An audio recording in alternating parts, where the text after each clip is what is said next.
사도행전 24장 말씀입니다.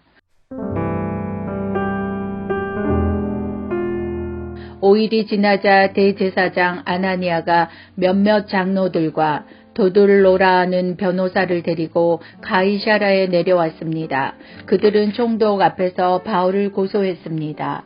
바울이 불려 나오자 더둘로가 그 사건을 벨릭스 앞에 고소해 말했습니다.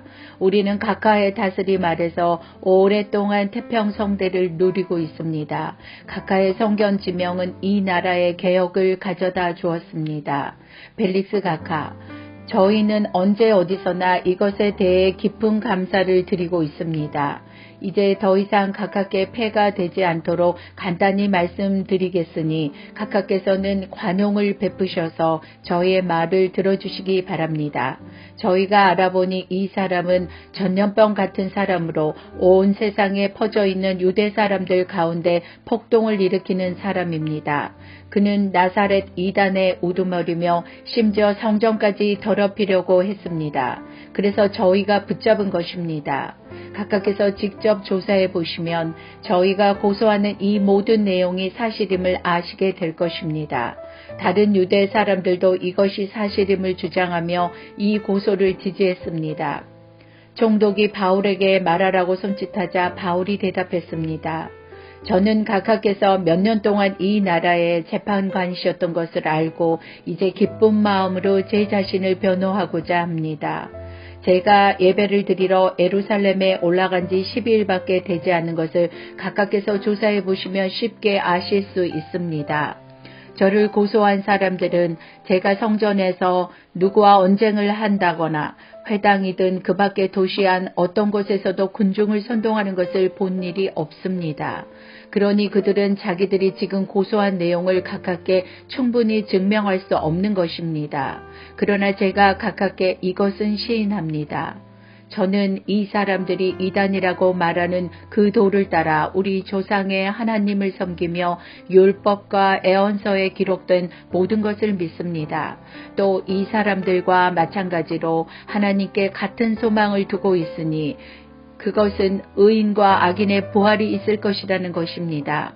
그렇기 때문에 저는 하나님과 사람 앞에서 항상 꺼리낄 것 없는 양심을 지니려고 애쓰고 있습니다.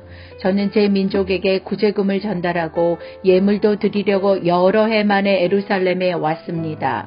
이들은 제가 성전에서 정결 의식을 행하고 예물 드리는 것을 보았습니다. 그때 제 주위에는 군중도 없었고 저는 어떤 소란에도 개입되지 않았습니다.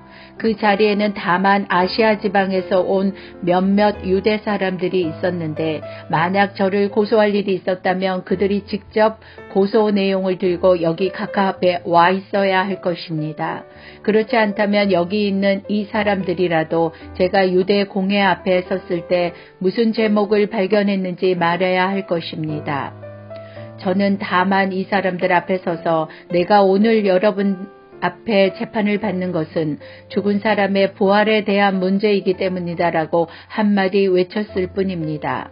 그러자 그 도에 대해 익히 잘 알고 있었던 벨릭스는 루시아 천부장이 오면 그때 판결하겠다고 말한 뒤 재판을 연기했습니다. 벨릭스는 백부장에게 명령해 바울을 지키되 그에게 어느 정도 자유를 주고 필요한 것을 그의 친구들이 가져다 주는 것도 허락하라고 했습니다.